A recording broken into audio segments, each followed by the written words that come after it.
I would like for you to imagine turning on the TV and every single day you are so excited because the news is always really good. In fact, the news is so good, you're just like dying to get the newspaper and read about all the good things that are happening and all the wonderful decisions that are being made throughout the world. You can't wait to turn on NPR because day after day after day, it's remarkably good stuff. That's how I remember my final year in seminary. And boy, do I miss it. My final year began in September 1989, and I finished seminary and was ordained in June of 1990. I had no idea what a remarkable year that was going to be, and I'll never forget the feeling of that November, hearing that the Berlin Wall was coming down. People were just taking apart the wall in front of armed guards, and the guards were just watching. And crowds of thousands of people were celebrating, just climbing on top of the wall, dancing, screaming, doing pirouettes. They couldn't believe that the Berlin Wall was coming down, and the world got to watch it. I think I pinched myself a couple times just to make sure that I wasn't dreaming. And then by the end of that month, the Velvet Revolution, that peaceful, soft, and not so quiet, but peaceful and soft revolution was happening in Czechoslovakia, where 500,000 people gathered in Wenceslas Square and basically demanded a better world for them and for their families and for everyone else. I have had the opportunity to stand, actually, in Wenceslas Square. It is not that big. I would be surprised if I could fit 100,000 people in that little square. But I remember going on a tour of Prague, and our tour guide pointed to the balcony where Václav Havel gave his famous speech and said, "That's where it happened." I couldn't believe in a single month, the Berlin Wall came down, and a peaceful revolution happened in Czechoslovakia. And the next month, Warsaw, Poland, actually, became a free and democratic society. And the USSR started to crumble, and continued to crumble throughout the next year and a half to 2 years, and basically just disappeared. And then in, I think it was January or February of 1990, I couldn't believe it. Nelson Mandela was freed from prison after 27 years of being a political prisoner. And lo and behold, he was to be the next president of South Africa. I couldn't wait to turn on the news every day. It was like, what other good things could happen? And like I said, boy, do I miss those days. But you know, this last week, South Africa celebrated the 100th anniversary of Nelson Mandela, and I had the opportunity to be able to watch some of that on my computer. I don't watch TV. I'm not connected to cable and satellite, but I wanted to see a little bit of the celebration, and I saw that the former President Barack Obama was the keynote speaker on Tuesday. And I thought, I want to listen to this, but his speech went on and on and on and on, and he said, well, I just want to warn you at the beginning, this is a lecture, and it's going to be lengthy. Well, I decided I wanted to listen to the whole thing, and so in memory of Nelson Mandela's life, I listened to the entire speech the next day. I actually put it on my calendar so I'd have an hour and a half just to sit down and listen to the entire speech. And I found it quite remarkable. And I found that it gave me a lot of hope, both in what is possible for our world and also for what is possible for leadership. And I wanted to read to you some of what Mr. Obama said in his speech. In some of his opening remarks, he said, "Given the strange and uncertain times we are in, and they are strange and they are uncertain, with each day's news cycles bringing more head-spinning and disturbing headlines, I thought maybe it would be useful to step back for a moment and try to get some perspective." And I really appreciated that, because so much of what we hear on the news and listen to and see and read, it's about what's happening today, out of context with everything else that has been happening. And so he basically wanted to show what the world has done in a positive sense, how the world has changed over the last 100 years since Nelson Mandela was born. So Mr. Obama said the average person 100 years ago saw no possibility of advancing from the circumstances of their birth. He said that was the world just 100 years ago. It is hard then to overstate the remarkable transformations that have taken place since that time. So much of the world's news today seems so negative. It was good to get a little positive perspective on the big picture. And so Mr. Obama went on to talk about the inherent dignity of every single individual that Nelson Mandela worked so hard on for most of his life.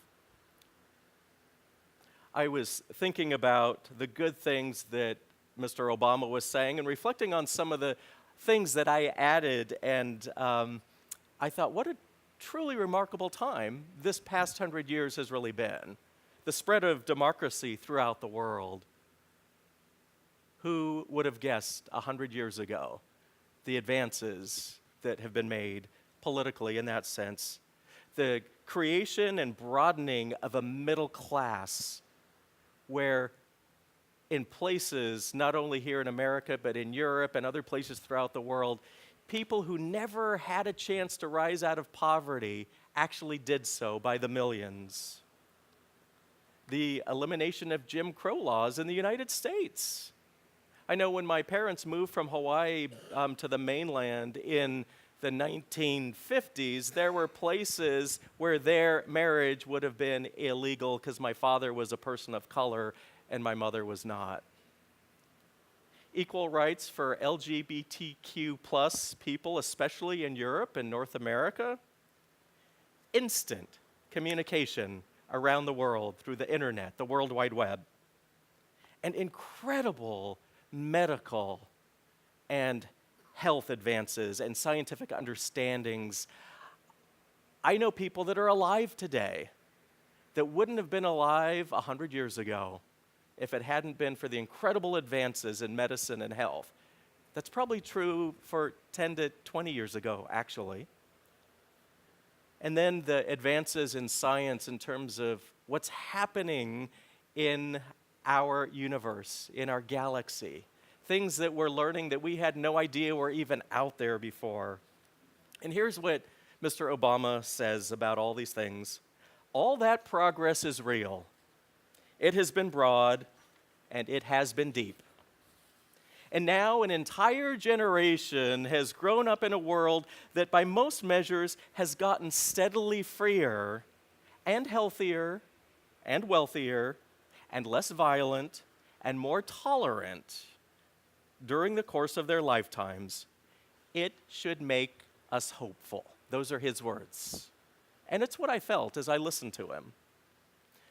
And then there was this time during his speech where the emphasis shifted. And I think it was with this sentence, when Mr. Obama said, "We also have to recognize all the ways that the international order has fallen short of its promise." And he talked about how wealth is determined primarily by conquest and exploitation, and it's been that way for a long time and continues in most places to be that way. And he said, we now see much of the world threatening to return to an older, a more dangerous, or more brutal way of doing business. The previous structures of privilege and power and injustice and exploitation never completely went away. They were never fully dislodged. He reminded us that a few dozen individuals control the same amount of wealth as the poorest half of humanity. Think about that for a moment. And then he says this. So on Madiba's, what people call Nelson Mandela, on Madiba's 100th birthday, we now stand at a crossroads, a moment in time at which two very different visions of humanity's future compete for the hearts and minds of citizens around the world. Two different stories, two different narratives about who we are and who we should be. And then he went on to say, I believe in Nelson Mandela's vision. I believe in a vision shared by Gandhi and King and Abraham Lincoln. I believe in a vision of equality and justice and freedom and multiracial democracy built on the premise that all people are created equal. And I believe that a world governed by such principles is possible and that it can achieve more peace and more cooperation in pursuit of a common good. And he goes on to say, Madiba teaches us that some principles really are universal. And the most important one is the principle that we are bound together by a common humanity, and that each individual has inherent dignity and worth. Last week, I actually wrote on my calendar many months ago that this last Wednesday was Nelson Mandela's 100th birthday, and typically when there's a big event like that, I spend a little reflection time, my devotional time, reading quotes from that person. And there's two quotes in particular that Nelson Mandela said that I would like to share with you. The first quote came in 1964 when he was actually on trial. And he believed at that point that he would probably get the death sentence, and in a matter of days or weeks would no longer be here on this earth. So keep that in mind as you hear these words that he said while he was on trial. During my lifetime, I have dedicated my life to the struggle of the African people. I have fought against white domination, and I have fought against black domination. I have cherished the ideal of a democratic and free society in which all persons will live together in harmony and with equal opportunities. It is an ideal which I hope to live for and to see realized. But my Lord, if it needs be, it is an ideal for which I am prepared to die. And the second quote is from his autobiography, A Long Walk to Freedom. And these are the words that Nelson Mandela himself wrote in his book. A leader is like a shepherd. He stays behind the flock, letting the most nimble go out ahead, whereupon the others follow, not realizing that all along they are being directed from behind. I find this a profound and enlightening understanding of leadership. And in this morning's gospel lesson, as you heard just a few moments ago, Jesus said, I am the good shepherd. And as I was reading through today's passage in the Gospel of John and reading other passages in John and the other Gospels, it occurred to me that most of what Jesus taught seemed to resonate really quite closely with many of the words of Nelson Mandela. And I thought about leadership from a Christian perspective, from the perspective of what kind of leader was Jesus, really? And in this morning's passage, Jesus said, I came that they might have life and have it abundantly. And I think that's the key right there. Jesus believed as a leader he was to bring life to all of his sheep, which basically is all of us. all the people who have ever called upon him or followed him throughout the ages. He wanted not just the people who look like him to have abundant life, or not just the people who maybe shared his thoughts or his political viewpoints or even his religious viewpoints necessarily.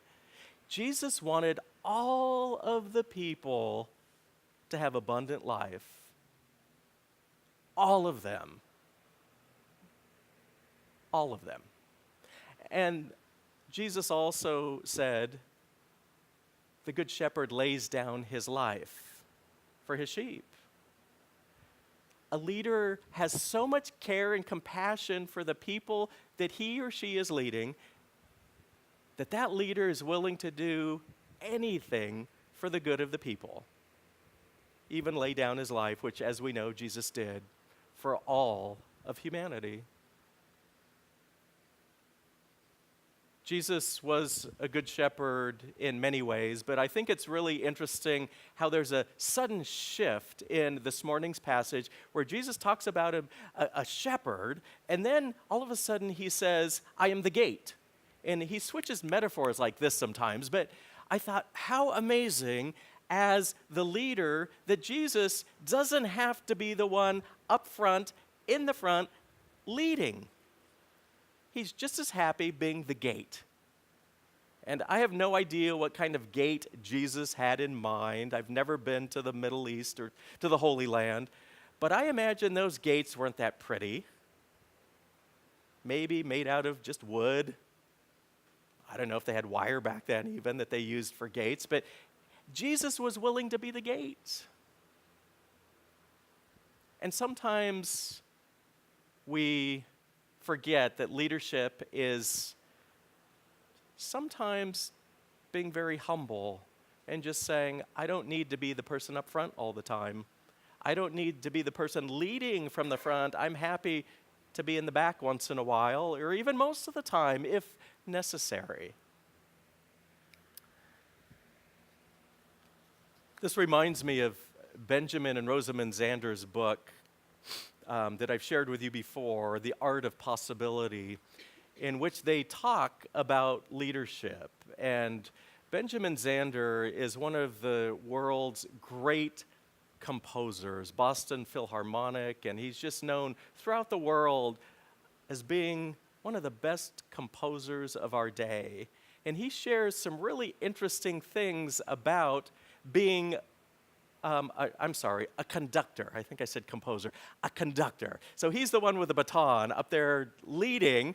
And he talks about how one day he realized that so much of leadership is different from what he had been taught. And he talks about how it's easy as a conductor to have a big ego.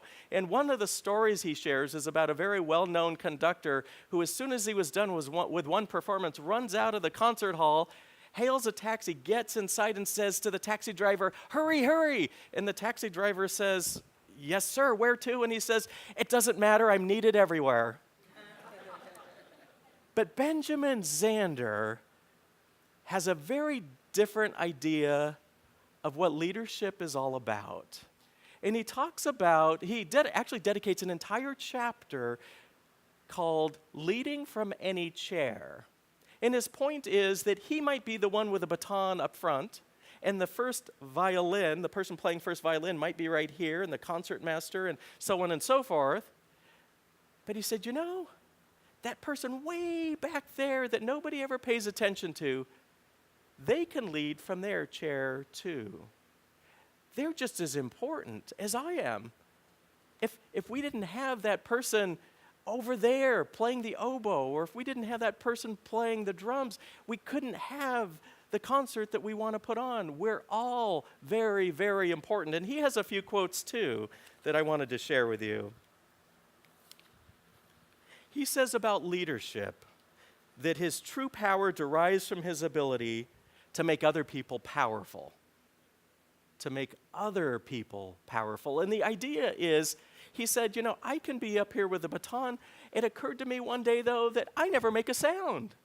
Well, except for tap, tap, tap at the beginning. But he's up there the whole time, never making a sound. His job is to make everybody out there powerful. so that they can be the best that they are. And he also talks about greatness and asks himself as a conductor, how much greatness am I willing to give?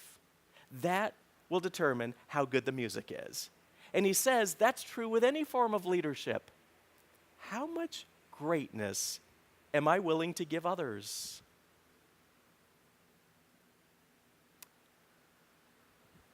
And then, when things aren't going just the way they should be, the question isn't, what's wrong with you? Or what's wrong with you? But to ask himself as the conductor, as the leader, who am I being that you are not shining? Taking responsibility, giving the power to others to be great. May you be great. May you have power. May you shine. These are the things that I hope that I will constantly be saying both out loud and in my head as your pastor. And yet, I also know that each and every one of you can lead from whatever chair you're in, whether I'm talking about this church or here in our community, on this island, in this country, or in the world. Barack Obama talked about back in the 70s when he was in college and he was reading about Nelson Mandela, and he realized that Nelson Mandela was empowering him to do his best at being great, to do some little bit in the world. And that was, according to Barack Obama, a significant, pivotal moment in his life where he was able to not focus on the mundane things in life, but to say, I have a chance of influencing greatness. Each and every one of us has that same chance and same opportunity every day. We may not know it, we may not recognize it, but may we all lead from whatever chair we are sitting in, and may we always be looking out at the people around us in our families, in our communities, and in our schools, in our places of work, and may we always be asking ourselves the questions that Ben Zander asked himself as a conductor. How might I allow you to be powerful and to be great and to shine? Amen.